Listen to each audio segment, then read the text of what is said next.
Bonjour à toutes et à tous, bienvenue à cette nouvelle vidéo. Je n'avais pas prévu de faire trop de vidéos avant sur cette fin d'année, mais là voilà, je pense que c'est important. Je reçois beaucoup d'emails, de questions sur les différents réseaux sociaux, etc. de personnes voilà, qui débutent ou qui veulent débuter, qui sont en train de sortir énormément d'argent de leur assurance vie, qui rapportent plus rien, etc. Et qui se disent, bon ben voilà, ils ont vu un reportage, un truc, un machin. Évidemment, on ne voit jamais les personnes qui perdent en bourse.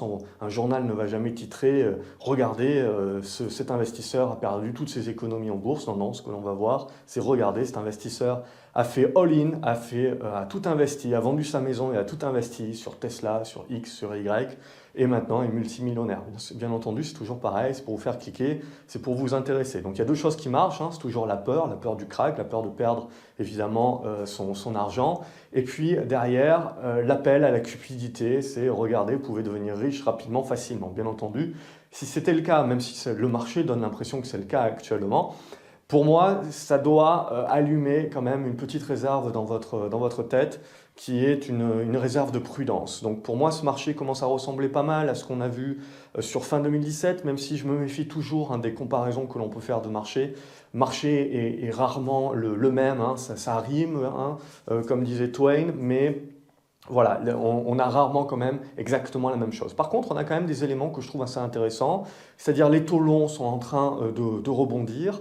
Et donc ça aussi, c'est quelque chose qui est intéressant. Au moment même où on valide le fait que les rendements de l'assurance vie ne vont plus rien rapporter, l'obligataire va rapporter du 1%, même si en effet le fait que les taux continuent de baisser, ou en tout cas que le marché valide que les taux bas de banque centrale vont continuer à baisser, on a de l'obligataire donc qui continue de monter, mais les taux longs, eux, ils sont en mode rebond actuellement, et c'est ça qui sera très fortement à regarder. Ce qui est très intéressant d'ailleurs également, c'est que c'est en 2018, c'est finalement le rebond de ces taux longs qui avait créé une certaine instabilité sur les marchés. Ça n'avait pas duré très longtemps, le temps justement que la Fed arrête de relever, d'avoir une politique de relever les taux et recommence à nouveau à les baisser et à refoisonner un petit peu tout le marché de liquidité. Donc là, globalement, pour moi, je garde toujours mon même avis qui est de dire que je reste positif sur le marché, mais voilà, je ne suis pas contre une correction. Et je me dis que justement, quand on a un marché comme ça, qui est en mode hausse exponentielle, et on a beau avoir de très belles perspectives sur de très belles valeurs, ce n'est absolument pas à remettre en question, mais ce qui est à remettre en cause, c'est potentiellement qu'on est allé un petit peu trop vite en besogne, c'est-à-dire qu'on valorise déjà les profits des 5 à 10 prochaines années pour certaines valeurs.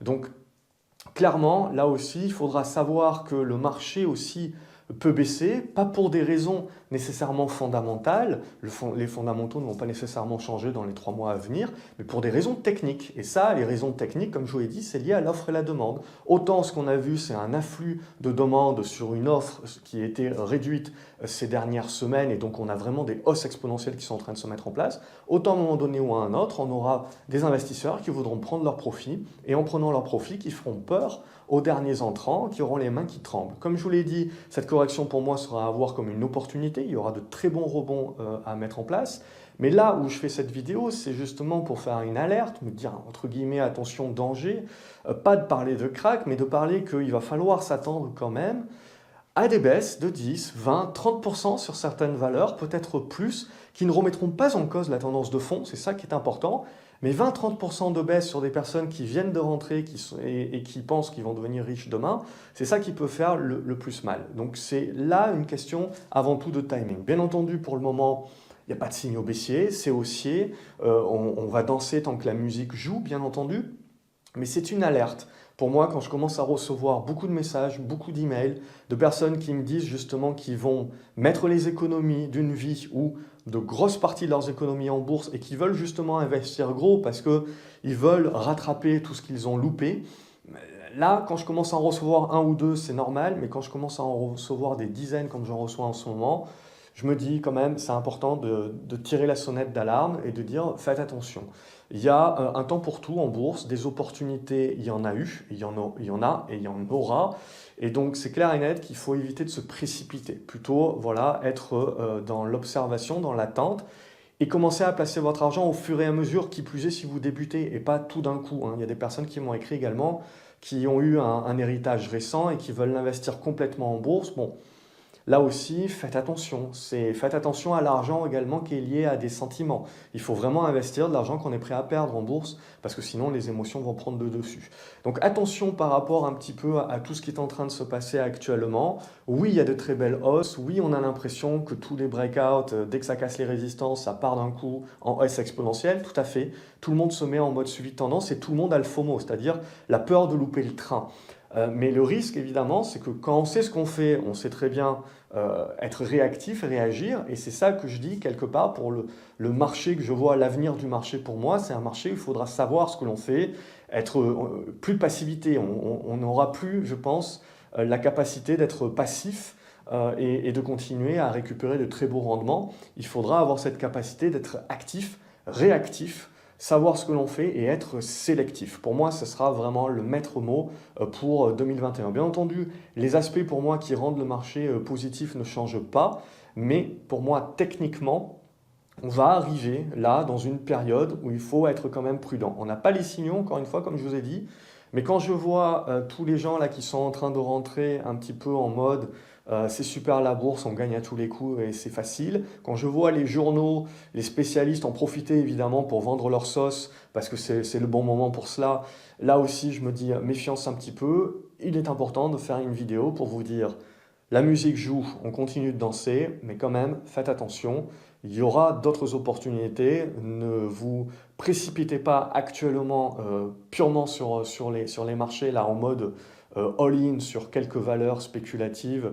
Euh, Ça peut être très très dangereux. Donc clairement, petit signal d'alerte pour moi, pour également que vous soyez sur la réserve, en mode attente. On est en mode observation.